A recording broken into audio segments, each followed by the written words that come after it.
আমরা এখন যেখান দিয়ে যাচ্ছি সেটা কিবিটো ভিলেজের অপোজিট সাইডে যাচ্ছি।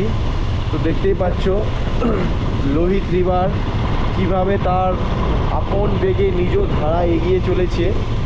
তো এখন মনসুন সময়, তো তাই জল অনেকটাই ভরা। তো এর থেকেও হয়তো অনেক বেশি জল থাকে, এখন তুলনামূলকভাবে অনেকটাই কম তলাতেই যাচ্ছে দেখছি। তো নদীর গভীরতা দেখে মনেই হচ্ছে যে যখন খরা বর্ষার সময় চলে তখন ভীষণভাবেই জল যায়। তো আজকে লাকিলি ওয়েদারটা অনেক ভালো।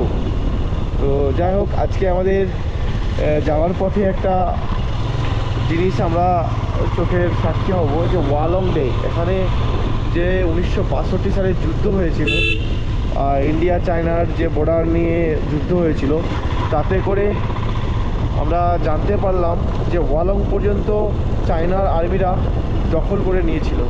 তো তারপর আমাদের ইন্ডিয়ান আর্মি আবার সেটাকে দখলমুক্ত করে, কিন্তু সেই সময়ের এই দুর্গম পার্বত্য পথে খাবার, মেডিসিন, অস্ত্র কোনো কিছুই সঠিকভাবে সরবরাহ পায়নি ইন্ডিয়ান আর্মিরা। নইলে আমাদের ইন্ডিয়ান আর্মিরা জানে কীভাবে চায়নাকে জবাব দিতে হয়। তো যাই হোক, সেই সময়ের পরিস্থিতি আলাদা ছিল, সেটা 1962। তো বর্তমানে অনেক যে পরিবর্তন হয়েছে এই জায়গায়, এখন বাঁধানো রাস্তা এবং ঝাঁ চকচকে একটা পরিবেশ।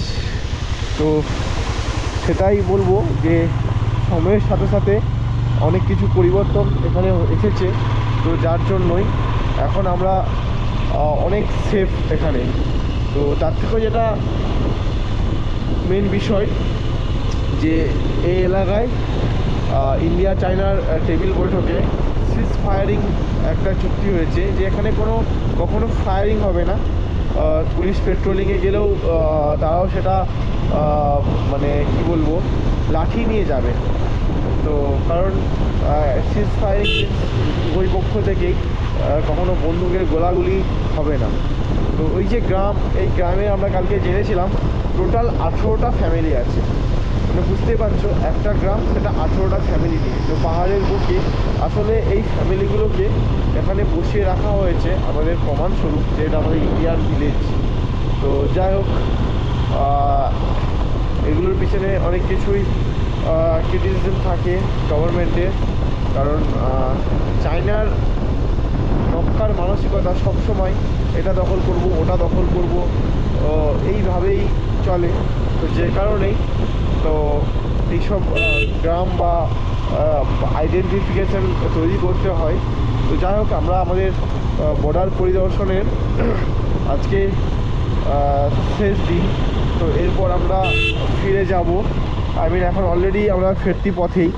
তো যাওয়ার পথে যেটুকু স্মৃতি সংগ্রহ করা যায় সেটুকুই আমরা করে নিচ্ছি। তো আমরা কাল যে পথে এসেছিলাম আজকে আর সেই পথে যাচ্ছি না, আমরা এখন যাচ্ছি ডং ভ্যালির পথে, ডং ভ্যালি অ্যান্টিনায়। তো যাই হোক, সেই ভ্যালি ধরে আমরা এগিয়ে যাব। তো দেখা যাক রাস্তায় আরও কি সৌন্দর্য আমাদের জন্য অপেক্ষা করছে। তো